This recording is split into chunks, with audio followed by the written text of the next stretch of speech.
Om Purnamadah Purnamidam Purnat Purnamudachyate Purnasya Purnmadaya Purnmeva Vasishyate. So welcome to our Saturday morning session. We shall continue on our journey of Bhagavad Gita, chapter 14, verse number 6 onwards. Now, before we proceed to verse number 6, I would like to go back to verse number 5 once again, which says that, Hey Arjun, सत्व गुण, रजोगुण और तमोगुण ये तीनों प्रकृति से उत्पन्न हुए गुण अविनाशी जीवात्मा को शरीर में बांधते हैं. Now, this question is raised very often, and some people have asked me this question before, that why do we come in this world and what brings us back? So the answer to this question is in this verse, that these three qualities or these three attributes of nature, they bind us and they bring us back. The seed is formed because of these three attributes. Now, these attributes have been defined in a variety of forms. Let me also quote here Bhagavad Puran or Srimad Bhagavatam. Skand 3 and chapter 11 of Srimad Bhagavatam gives a very profound explanation of nature. Now, I'll go on 2 or 3 verses of Srimad Bhagavatam just to analyze it a little bit further. It is Skand 3, chapter 11, verse number 1, 2, and 3. Verse number 1. The material manifestation, ultimate particle of that manifestation, is called atom. That is, it's called Paramanu, Param Anu. The ultimate particle of material manifestation is called Paramanu or atom. It exists in invisible form. And even when the material manifestation is dissolved, this atom remains in invisible form. This is the first verse in Bhagavad Puran, Skand 3, chapter 11. So this explains the nature of the material manifestation. Then the second verse, atoms are the ultimate state of the manifest universe. Ultimate means the sukshamtam, the smallest particle is atom, Paramanu. The word which has been used in Sanskrit is Param Anu. That is the last particle, the smallest particle. When they stay in their own forms without forming different bodies, they are called unlimited oneness, Kaivalyam. Now, when they form body, then you have the manifestation, like a stone is formed, or the earth is formed, or water is formed. That is when these atoms combine together, then all these bodies are formed.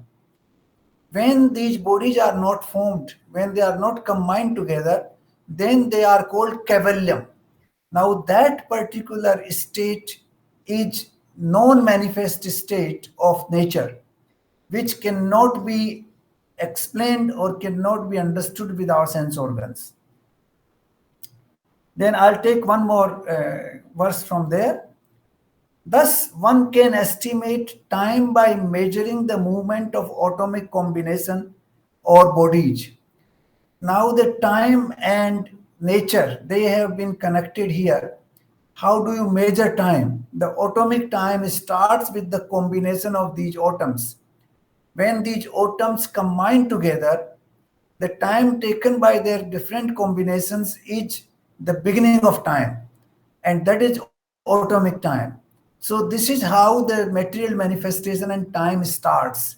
This is what has been explained in Srimad Bhagavatam.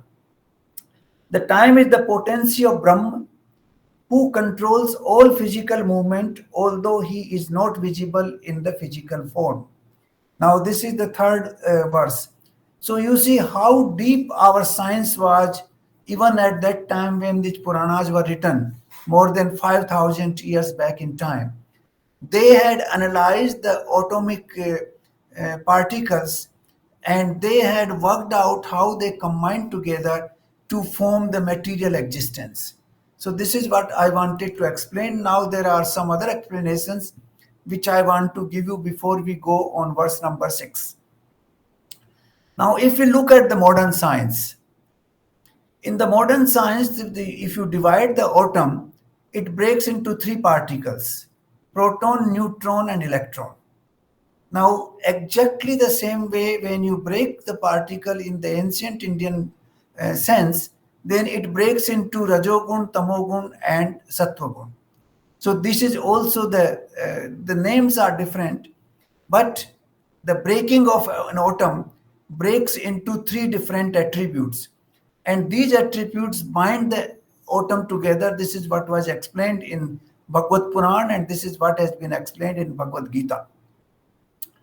The other thing here is that which explanation has been used by certain eminent scholars, is that these three attributes of nature, Sat, Raj, and Tam, they are essential element to form this physical universe.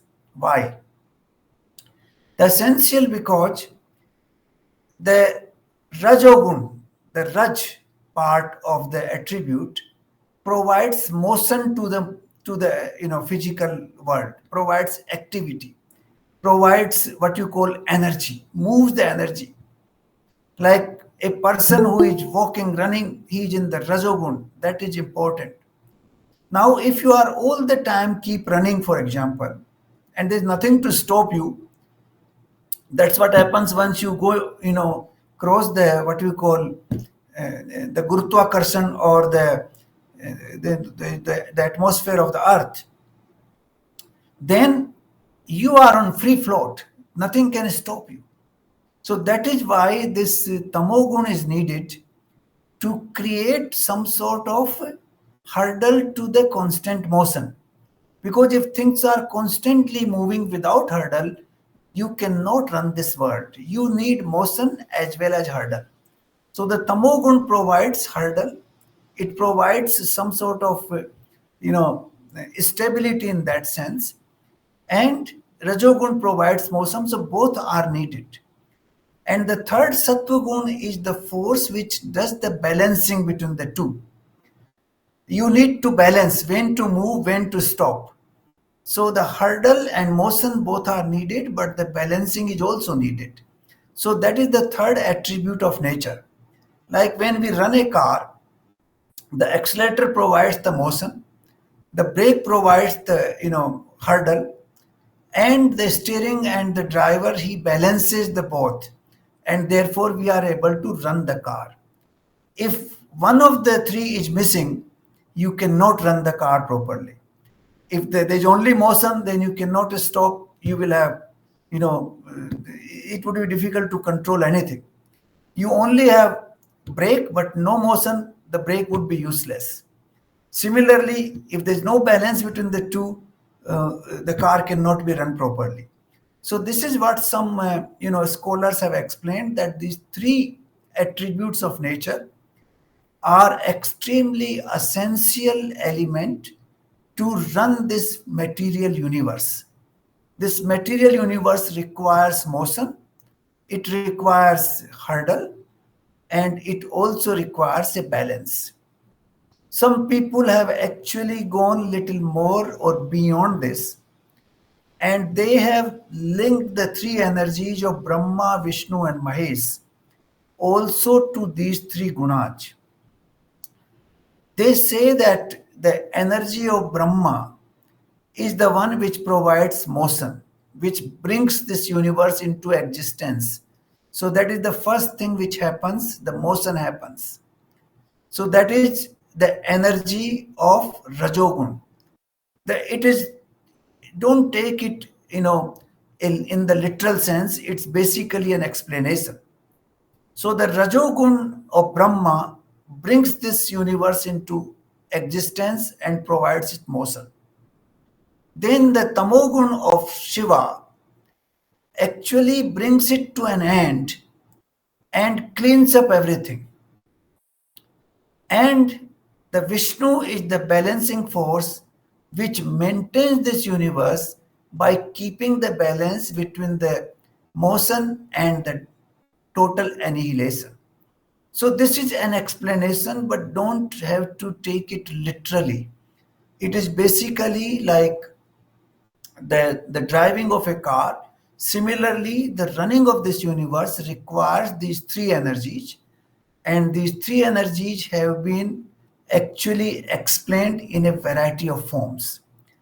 Now, what we will see in verse number 6, 7, 8, and further down, we will see a very profound analysis of these three energies, which are extremely essential for this physical manifestation of this universe. So, now we will take the verse number 6. हे निष्पाप अर्जुन, उन तीनों गुणों में सत्व गुण तो निर्मल होने के कारण प्रकाश करने वाला और विकार रहित है। वह सुख के संबंध से और ज्ञान के संबंध से मनुष्य को बांधता है। Now, as we see the sunlight comes after the dark night, you have the sunlight. You are able to see the world. You can distinguish between a tree and a building, between a human being and an animal. In the dark night, you cannot distinguish what is what. When the light comes, you distinguish that you are able to see things in a very clear way.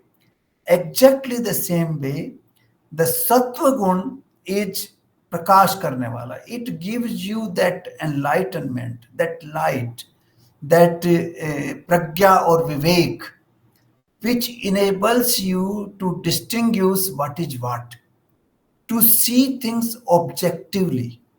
You are not, entering into a flow which is totally blind.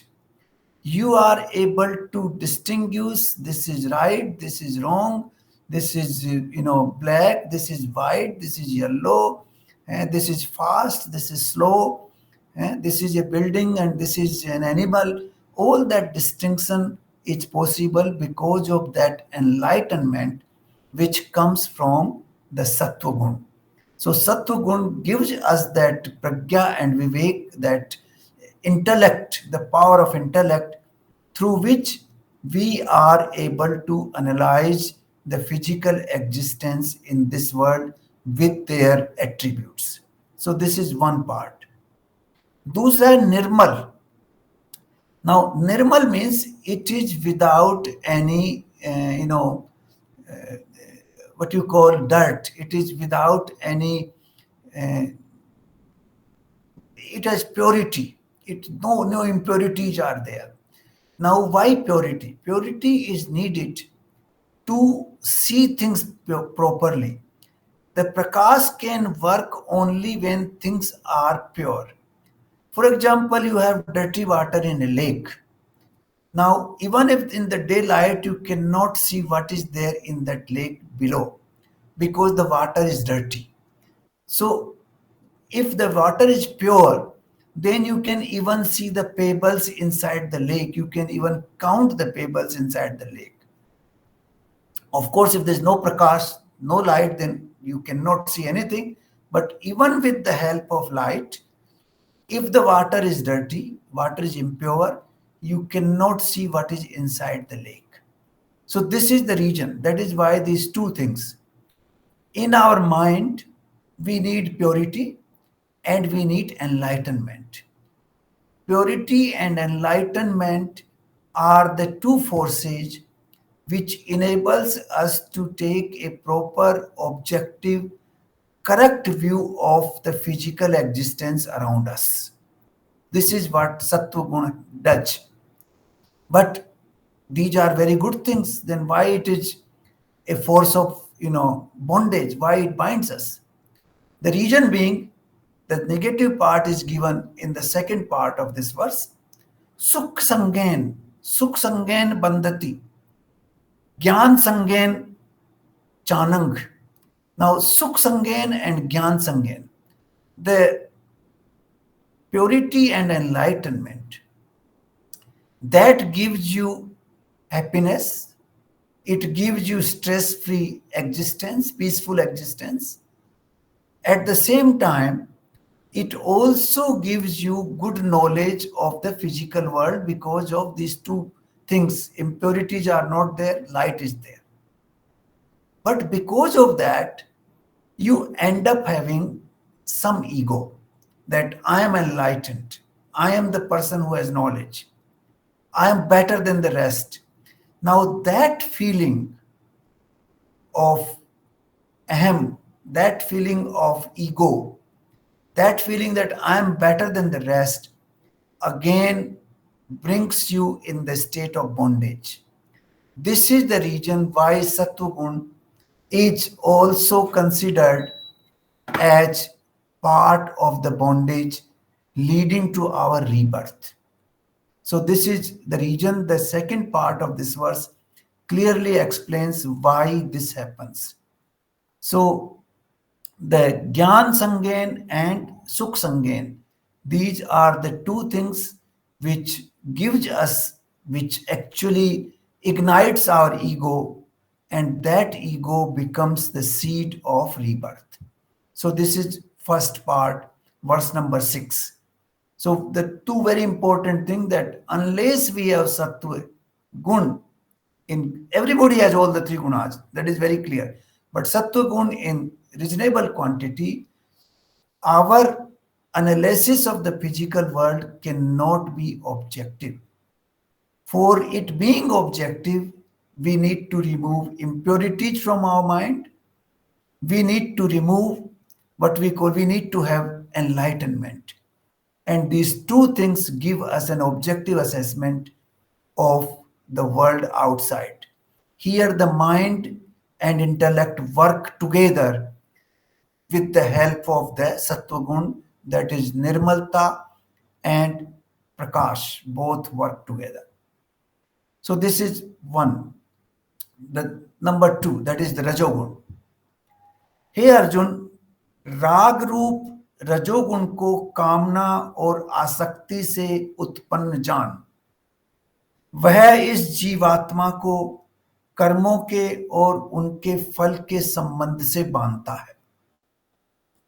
Now you would see many people in this, actually a large number of people driven by Rajogun. Some people are all the time working to develop their business. Now they are running day and night, absolutely, engaged in activities constantly, activities for growth of their business, whether it is service industry, production industry, or whatever else. Similarly, there are some people who are day and night engaged in political pursuit. They want to become MLAs and Parshad, the councillors, and then they want to become ministers, and they want to become chief ministers, and they want to become member of the union cabinet, and they want to become prime minister. So they are constantly engaged in politics. So one is driven by prosperity and money. One is driven by power. The third is driven by social status. Now, social status, people who are engaged in what they say that, okay, I've earned enough money now, I donate this money here, I do this philanthropic work, I do that. If they are doing all these activities for a reason, the reason being to acquire prestige in the society, then they are driven by Rajogun. They are not driven by Sattvagun here. Sattvagun is different. Sattvagun is not based on Kamna and Asakti. Here, Kamna and Asakti, that is the desire and attachment, they are extremely important. They are the foundation of Rajogun. So, if you are doing anything which is driven either by your attachment or by your desires, then you are in the arena of Rajogun. Even if you are doing philanthropic activities all the time, but driven by these two forces, then you are in Rajogun, in the domain of Rajogun. Now, Rajogun is uh, actually the energy behind running this universe. For example, if people don't want to work at all, then how will you run this world? A carpenter doesn't want to work, a laborer doesn't want to work in a factory, an entrepreneur doesn't want to set up a factory, people are not interested in running their families. Now, then you cannot run. So, Rajogun is extremely important to run this world with proper prosperity, with proper activities, so that the what we call life sustaining forces are in place. So this is extremely important from that point of view. But here, as long as you have attachment with the outcome of the activities you are undertaking, either in terms of desire or in terms of attachment, then you are driven by those two forces, and then you are in the domain of Rajogun, and that becomes a seed for you to come back. The seed is formed because of these two regions, and then you come back into this world because of those seeds. That is the verse number 7. Now let's go to verse number 8. हे अर्जुन, सब देहाभिमानियों को मोहित करने वाले तमोगुण को तू अज्ञान से उत्पन्न जान। वह इस जीवात्मा को प्रमाद, आलस्य और निद्रा के द्वारा बांधता है। So, this particular attribute of nature called tamogun is taking birth out of what we call darkness, agyan, out of ignorance, out of darkness. And that is why it is called tamogun. When you, for example, in the middle of the night, you don't have knowledge of what is what, because things are not visible because of lack of light. That knowledge is called agyan, or that knowledge is also called tam. In fact, it's the state of tam. And that tam becomes tamogun. What happens in that state is pramad, alasya, nidra. These are three very profound words. Now, pramad is a very, I would say, difficult state of human being in which you act recklessly without knowing what is what. You don't know what is what, still you pretend to know and you act. The reckless activities undertaken by certain individuals are actually a clear indication of pramad. Let me give you a few examples. Some people take, for example, drugs. Now, without knowing what they are doing, they take drugs because they just want to experience, a transitory, what you call, stress-free existence for a while, without realizing the consequences of all that. And they are taking, and then they become addicted. Similarly, the alcohol consumption, those who become alcoholic, the same state there. Similarly, even if you are engaged in pursuit of earning money without realizing what you are doing, it has become like a mechanical habit of yours, then it is driven by tamogun, that is driven by pramad. So pramad is also part of rajogun in that sense, that when you are performing certain activities like a machine without realizing what is what, you are just working out of ignorance, you are putting a lot of efforts but out of ignorance. So this is called pramad. So pramad does not mean that you are necessarily not doing anything. You may be doing certain things, but you are doing them out of habit or out of mechanization of your body system. So this is, but without realizing what you are doing without realizing the consequences of it. I know a lot of people who behave like that. I have met one or two people recently. You just tell them one or two things and they will automatically start talking and talking for half an hour. They will not stop. They don't know what they are talking. They don't know why they are talking. They don't know whom they are addressing. But because it is an automatic process in their system, they just keep talking. Now, this is what is called pramad. Without realizing what they are doing, they are doing. Alasya is the one state where you see there's a difference between Visram, Shram, and Alasya. Now, Visram is taken when you are tired of Shram. When you put in a lot of work and you are tired, then you need to take Visram. Shram से थोड़ा अलग करना अपने आप को. विसर्जन करना श्रम से. So that is called Visram because your body needs regeneration. It needs to recollect energy. It needs to repair itself and bring back the energy. So Visram is needed after what you do, activities which generates, tiredness in your body, which require refreshment, which require re-energization. But alasya is not that. Alasya is that state in which you become inactive without any reason, without doing any activity, without putting in any efforts. You just, for example, some people don't get up in the morning, 10, 11, 12, they're just sleeping. The tea should be served in their bedroom and still they're lying. Now, that is the state of alasya. So, alasya is akarmanyata in certain ways. But as you know, alasya is also a karma. This has been explained by Lord Krishna before, that whether you do something or don't do something, everything is karma. Akarmanyata is also karma.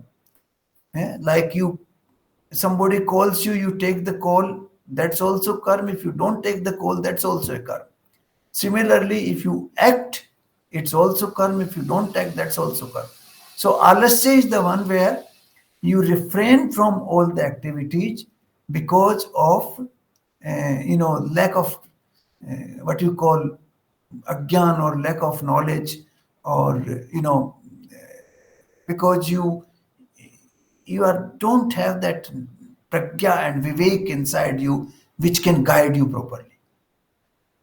And nidra, of course, those people who are uh, very lazy, they also tend to sleep more and more. So these are related things. So this leads to what we call again a sort of bondage. Because of these three activities, you come back.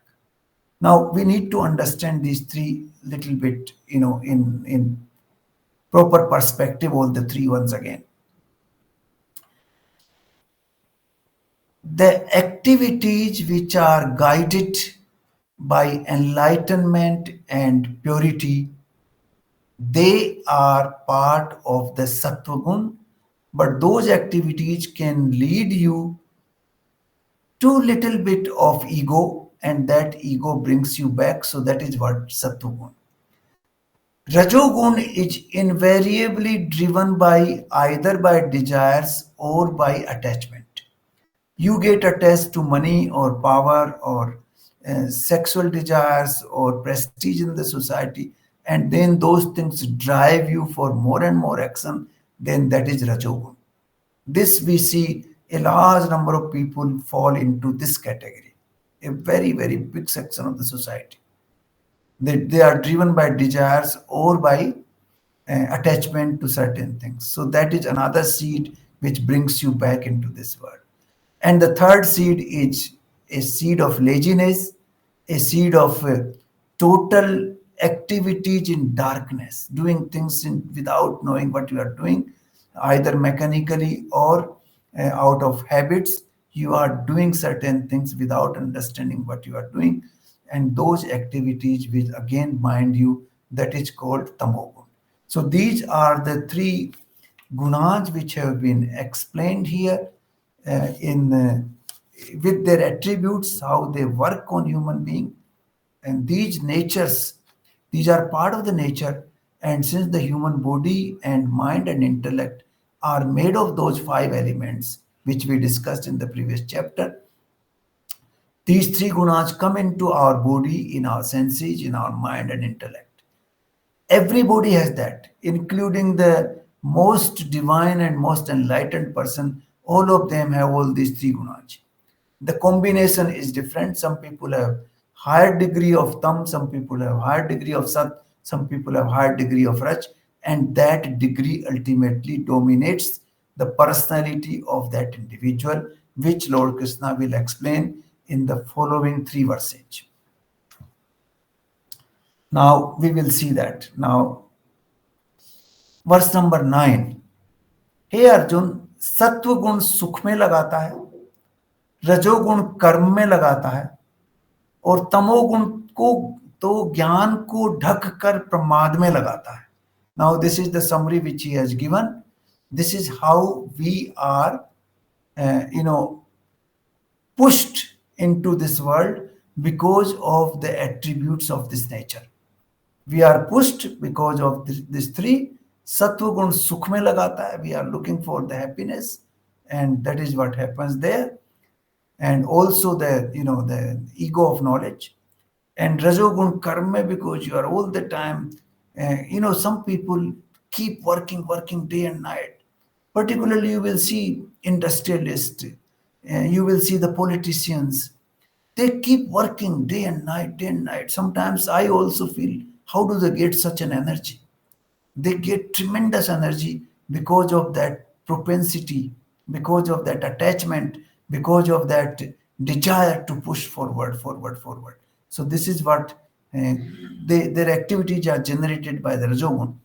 That's why actually the Raja is the word comes from Raj. Raja means the persons who is working tirelessly for his kingdom. So that is why the word Raja came into being. That he is working very hard. He is engaged in large variety of activities. That is the word Raja comes from Raj, because he is engaged. That's why we see the politicians today, even if they are in deathbed, some of them can't walk, some of them cannot talk. We see, you must have seen in Mumbai yesterday, the people who cannot walk, who cannot talk, who are almost on the deathbed. Some of them have come from their hospitals. Even they are pursuing their activities. Now, this is the Rajogun which drives them. You see, they do not realize, they don't have that enlightenment, but they have that desire, and they have that attachment which drives them further. And then, of course, tamogun by pramad. So this is the summary which Lord Krishna has given in verse number 9. Now 10, 11 and 12 are the one which explain for us how we can actually design our life, how we can design our activities, how we can design our daily routine to increase the component of sattva and to decrease the other two components. This is what will be coming now in these. These are very practical suggestions which we can adopt in our daily life. If we observe ourselves properly, our activities properly, these attributes will help us to transform our activities and our life totally.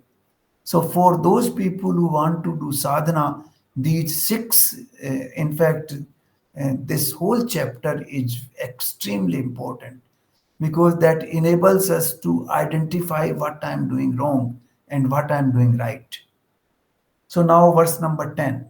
हे अर्जुन, रजोगुण और तमोगुण को दबाकर सत्व गुण बढ़ता है, सत्व गुण और तमोगुण को दबाकर रजोगुण बढ़ता है, और सत्व गुण और रजोगुण को दबाकर तमोगुण बढ़ता है.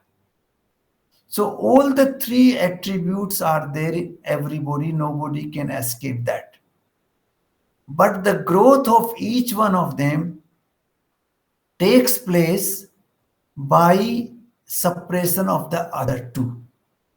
Now that if we observe our conduct, we can easily find out that which attribute of nature, whether Sat, Raj or Tam, is increasing in my activities, in my routine, in my daily activities of life.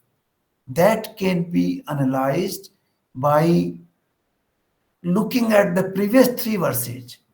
If you are driven more and more towards activities by your desires, then your rajogun is increasing.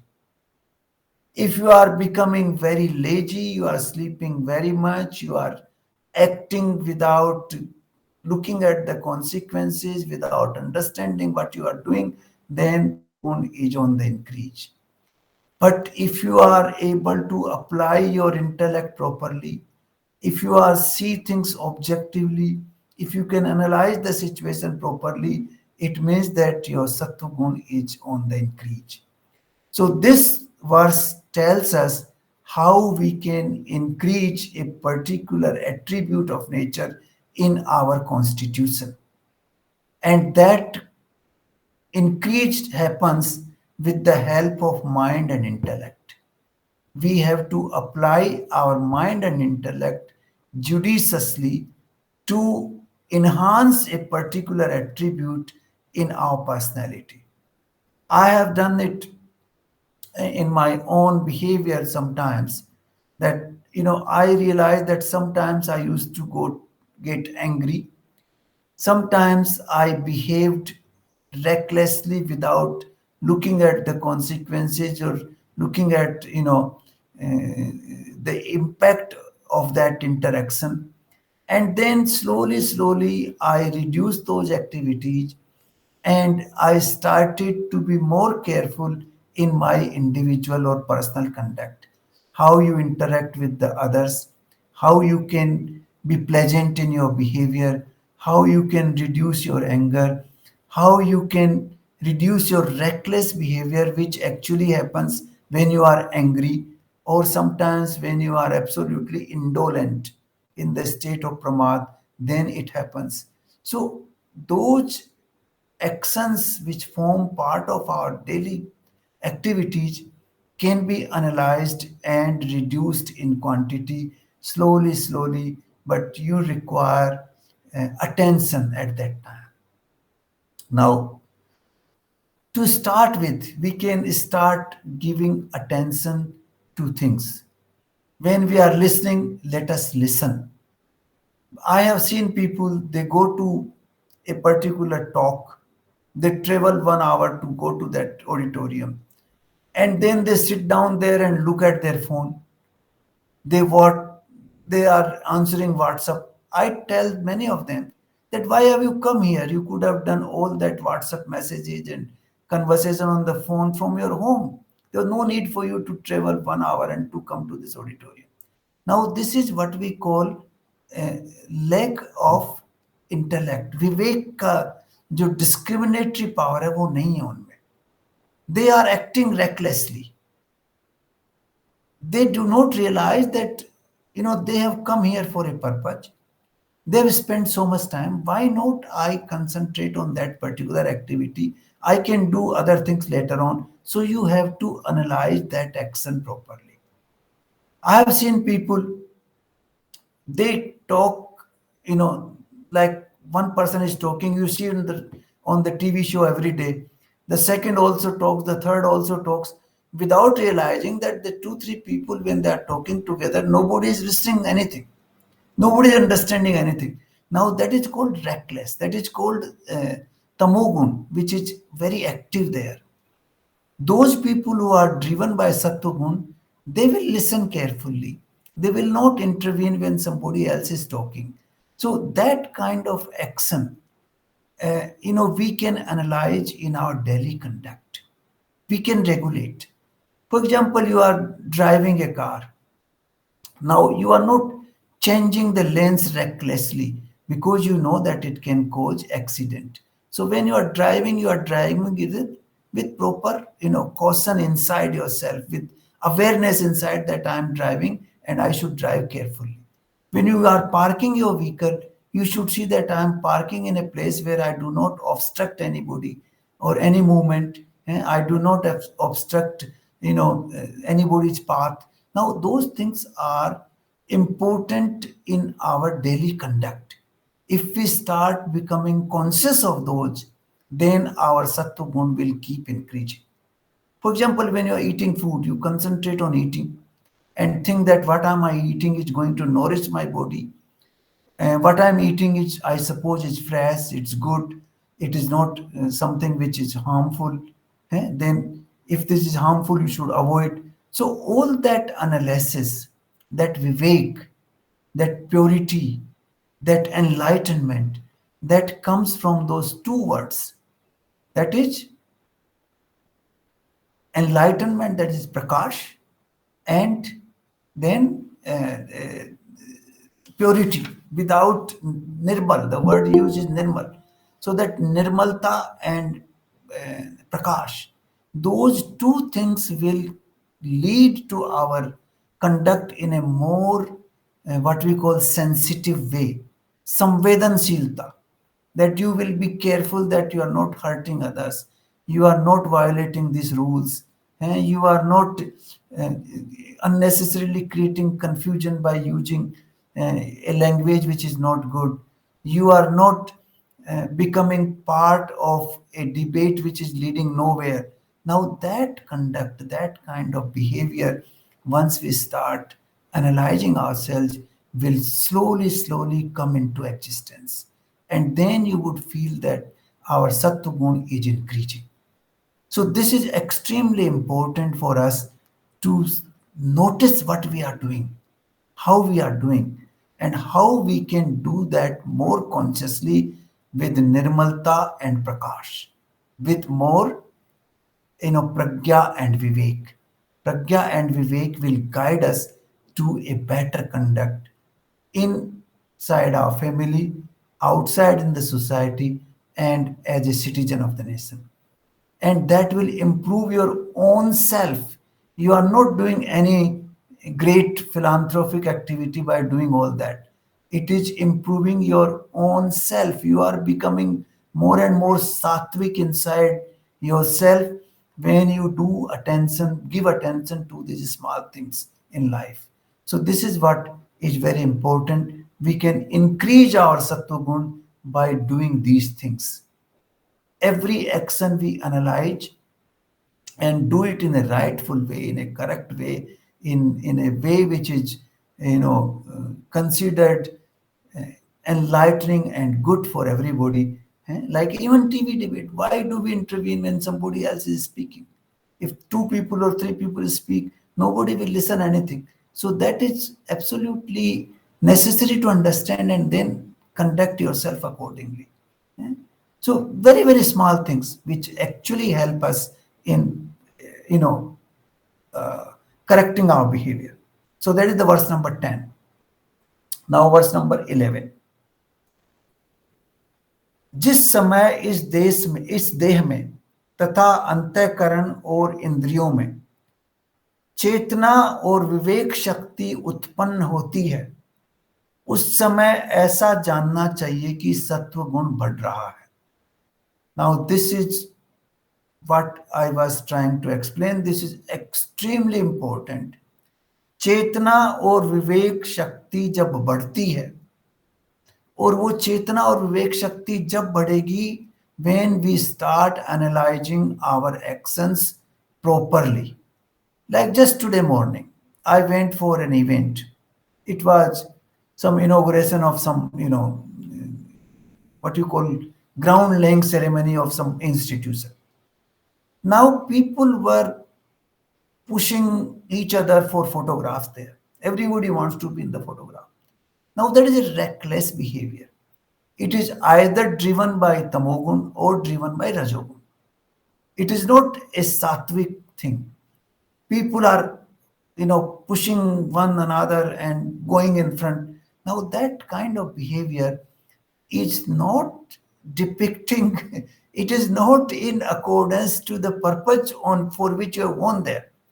You have gone there to give birth to an institution which will be, helpful to the future generations. For example, it's an educational institution. Now it will give certain guidance or some good, grounding to the new generation. You have not gone there to compete with each other and push each other for photographs. Now, that approach is driven either by pramad, that is, you are doing things unconsciously without knowing and pushing each other, or you are doing because you want to get yourself in those magazines and newspapers and journals and you want to become prominent. So, that is driven by desire and attachment. So that is not sattva gun. Now these small things we have to observe in our conduct. So this is what we have to, even when we eat food, when we take our shower, we should take shower. We should realize that I'm taking shower and I'm cleaning my body properly. This is helping to refresh myself. My energy is coming back. We are lost in thoughts when we are taking shower. When you are sitting on the toilet, again you are lost in thoughts. Concentrate that yes, I am evacuating. My body is becoming clean. So this is a process which we can develop on each single activity by properly concentrating on that activity at that moment. This is also living for the moment, and which will help you in reducing your stress for all the future activities. It will give you a pleasure on the current activity which you are performing. So this is very important. These two words, Chetanta and Vivek Shakti, they arise from the two words Nirmal and Prakash. Nirmalta and Prakash gives birth to Chetanta and Vivek Shakti, and this is what we need to do in our daily activities.